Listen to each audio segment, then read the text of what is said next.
সব হাওর নিয়ে একসাথে কাজ শুরু না করে আমরা যদি একটা হাওর নিয়ে কাজ শুরু করি এবং সেখানেই মৎস্য কৃষি কোথায় কোথায় কি কি ধরনের নিয়ন্ত্রণ আনা দরকার একটা সেলের মাধ্যমে, যেটা একটা ইন্টার এজেন্সি সেল হবে, কারণ ডিপার্টমেন্ট অফ এগ্রিকালচারেরও মাঠ পর্যায়ে আছে, ফিশারিরও আছে, পরিবেশেরও ঠিক বলবো না ওই পর্যায়ে মাছ পর্যায়ে আছে, কিন্তু স্থানীয় কিছু অফিস আছে, এবং ভলান্টিয়ার নিয়ে আমরা সচেতনতামূলক কাজ কিছু শুরু করতে পারি কিনা, both under the master plan and the সুরক্ষা আদেশ, ওটা আমরা একটু চিন্তা করব।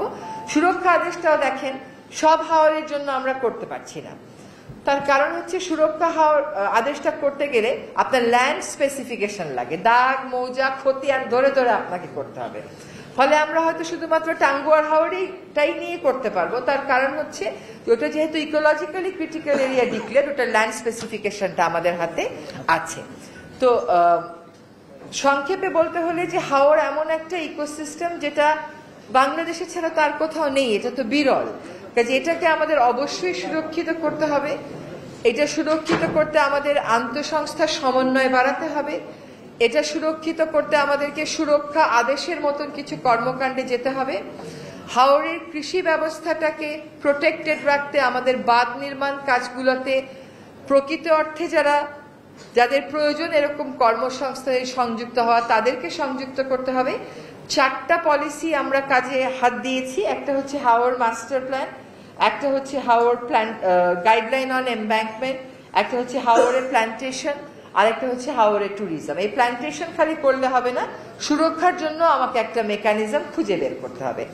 এখন লিজিং, এগ্রিকালচার এগুলো অন্যান্য মন্ত্রণালয়ের বিষয়, আমরা অবশ্যই তাদের সাথে কথা বলবো, এবং মাস্টার প্ল্যান ফাইনালাইজেশনের প্রসেসেও তারা সকলে পার্টিসিপেট করেছিলেন। Let us kick off. আমরা যদি টাঙ্গুয়ার হাওর দিয়েও শুরু করতে পারি, যারা লিজ পায় তারা বলে লিজের সময়ই ভালো ছিল, যারা লিজ মানে তারা মনিটর, যারা লিজ পায় মানে লিজের বিরোধিতা করে তারা বলে যে এটা উন্মুক্ত জলাশয় বিবেচনা করে যদি সকলের জন্য উন্মুক্ত করে দেয়া যায় সেটা ভালো।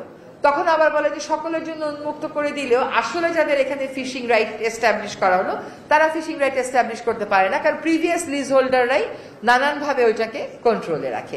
So it is complex but it's doable, এটা করা সম্ভব।